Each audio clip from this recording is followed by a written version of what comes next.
Hey guys, welcome back to Mind State, where we help you reach your full potential. In today's video, we will be discussing 7 killer tips to grow your business faster by practicing better planning skills. Strategic thinking is an essential skill for managers and leaders. It helps you plan ahead, anticipate challenges, and make decisions that will benefit your company. It's also a lot like driving. If you don't know where you're going, it's hard to figure out how to get there. Strategic thinking helps you plan the route you'll take and anticipate obstacles along the way. Many people spend so much time on logistics that they forget to consider the bigger picture. That's why marketers are often better at strategic planning than other departments. They start with an analysis of the situation and end up with a clear vision of what needs to be done. It's like a game of chess. You can't see all the pieces, but you have to think about where your opponent is going to go next, and then decide how to block him from getting there. Luckily, you don't have to be a marketer or manager to develop your strategic thinking skills. We've got some killer tips for anyone who wants to boost their strategic skills and apply them to their businesses. Number 1. Try to see the bigger picture. Data is your best friend. It will help you get things done faster and more efficiently. It's not just about the numbers. It's about understanding the people who use your product, how they use it, what they need from it, and how we can help them get there. The future is a long way off, but when we work with data, it's easier to see how things will play out. Decisions. It's hard to know what to do when you're faced with so many options. You could make a decision based on personal opinions or gut feelings, but that can lead to some pretty disastrous consequences. Or you could make a strategic move based on the information that's available to you. But how do you know what information is relevant? It's all about seeing where you are now, understanding where you're going, and being able to anticipate market changes before they happen. Number 2. Determine a process and stick with it. You've heard it before, but it's worth saying again. The best way to plan for the future is to do it. You probably don't need to be told that, but you might need help figuring out how to do it effectively. That's where strategic planning comes in. Strategic planning is a process that helps you map out your future and then make sure you actually get there. It starts with an idea or goal and then goes through a series of steps that help you develop a plan for accomplishing that goal. These steps include defining what success looks like, identifying stakeholders, people who will be affected by your decision, and developing action plans based on those stakeholder needs. The result? A clear plan for how to make sure your company's goals are met within a reasonable time frame and budget. The best way to do that? Hoshin. Hoshin is a strategic planning method that helps you continuously improve your plans and execution, while also emphasizing leadership, which means communicating common goals across the company or organization. Number 3. Think about how you are going to implement your ideas.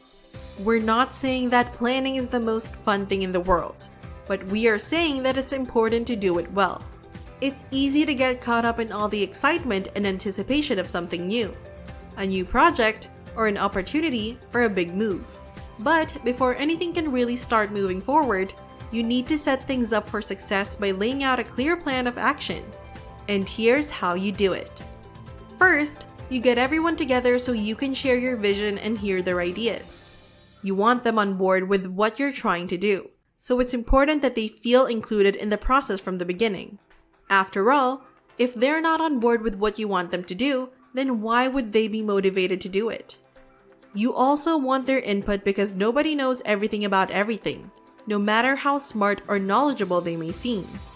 This is why it's important to listen carefully and consider all options before deciding which path is best for your strategy.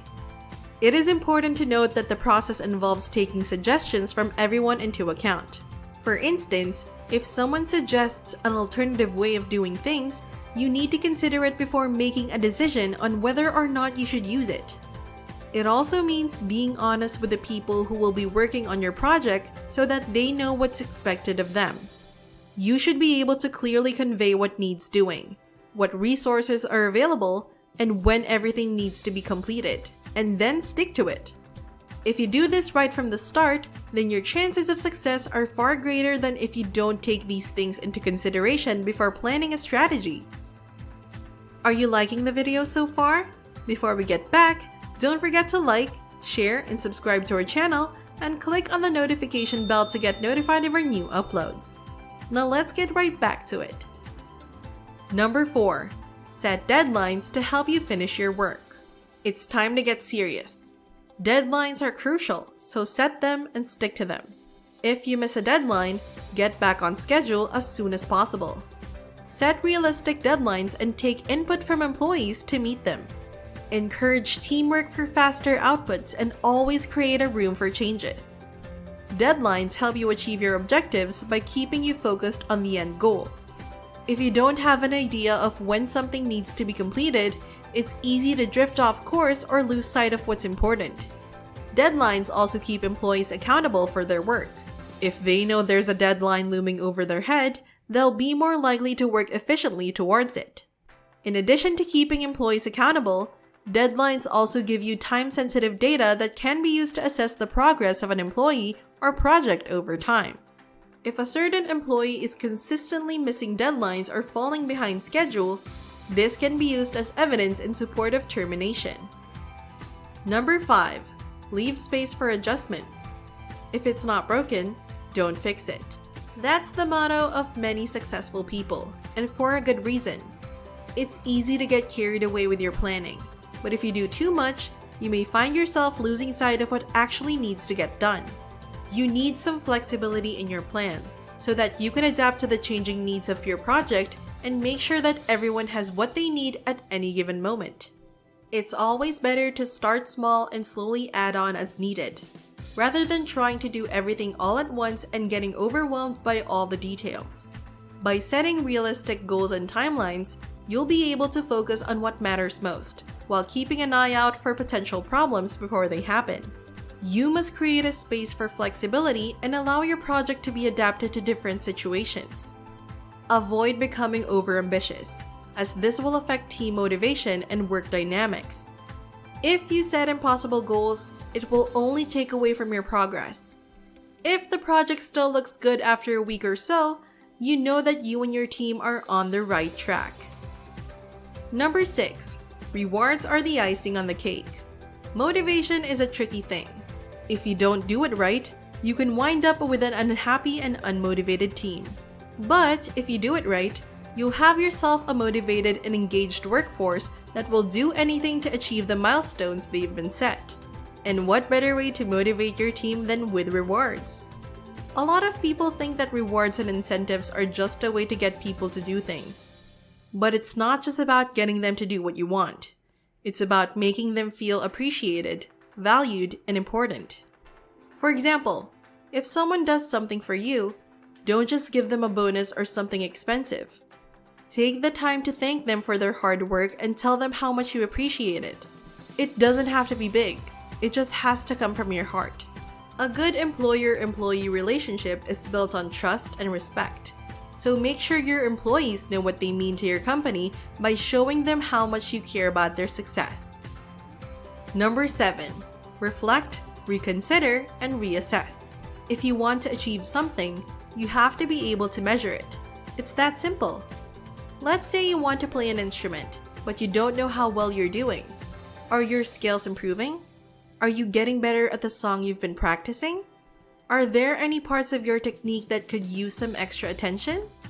If you don't have any way of knowing how well your playing is progressing, then how can you know if it's worth continuing? This concept is so important that it's the core of modern strategic planning. You can't manage what you don't measure. If you're trying to make progress toward a goal, like learning an instrument or growing your business, then measuring how well each aspect of your project is going is absolutely essential.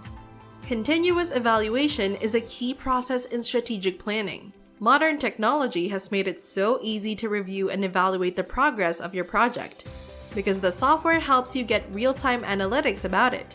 You can evaluate the factors concerning every milestone with this process. Hi everyone, thanks so much for watching Mind State. If you found this video helpful and enjoyed watching our content, please click like and subscribe. We'll always provide excellent takes on anything and everything. And also, we'd love to know about your thoughts, so leave a comment below. See you next time!